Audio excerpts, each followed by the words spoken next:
ಲೂಕ 16ನೇ ಅಧ್ಯಾಯ 10ನೆಯ ವಾಕ್ಯ. ಸಣ್ಣ ವಿಷಯಗಳಲ್ಲಿ ಪ್ರಾಮಾಣಿಕನಾಗಿ ನಡೆದುಕೊಳ್ಳುವವನು ದೊಡ್ಡ ವಿಷಯಗಳಲ್ಲೂ ಪ್ರಾಮಾಣಿಕನಾಗಿ ನಡೆದುಕೊಳ್ಳುತ್ತಾನೆ. ಪ್ರಿಯರೇ, ಪ್ರಾಮಾಣಿಕತೆ ದೇವರು ಮೆಚ್ಚುವಂತಹ ಕಾರ್ಯವಾಗಿದೆ.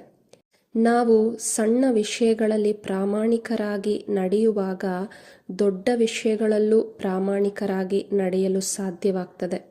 ಈ ಪ್ರಾಮಾಣಿಕತೆ ಪರಿಶುದ್ಧಾತ್ಮರ ಸತ್ಫಲವಾಗಿದೆ. ಆದ ಕಾರಣ ಪವಿತ್ರಾತ್ಮರ ಸಹಾಯವಿಲ್ಲದೆ, ಪವಿತ್ರಾತ್ಮರ ಅನ್ಯೋನ್ಯತೆಯಲ್ಲಿ ನಾವು ಜೀವಿಸದೆ ಪ್ರಾಮಾಣಿಕರಾಗಿ ಬದುಕೋದಕ್ಕೆ ಸಾಧ್ಯ ಆಗೋದಿಲ್ಲ. ಆದ್ದರಿಂದ ಈ ಸಮಯದಲ್ಲಿ ನಾವೆಲ್ಲರೂ ಪರಿಶುದ್ಧಾತ್ಮರ ಸಹಾಯ ಕೇಳೋಣ. ಒಂದು ವೇಳೆ ಪರಿಶುದ್ಧಾತ್ಮರನ್ನು ನಿಶ್ಚೇತನಗೊಳಿಸಿದ್ರೆ ನಾವು ಅವರ ಬಳಿಯಲ್ಲಿ ಕ್ಷಮೆ ಯಾಚಿಸುತ್ತಾ ಮತ್ತೊಮ್ಮೆ ಈ ಸಮಯದಲ್ಲಿ ಪ್ರಾರ್ಥನೆ ಮಾಡೋಣ.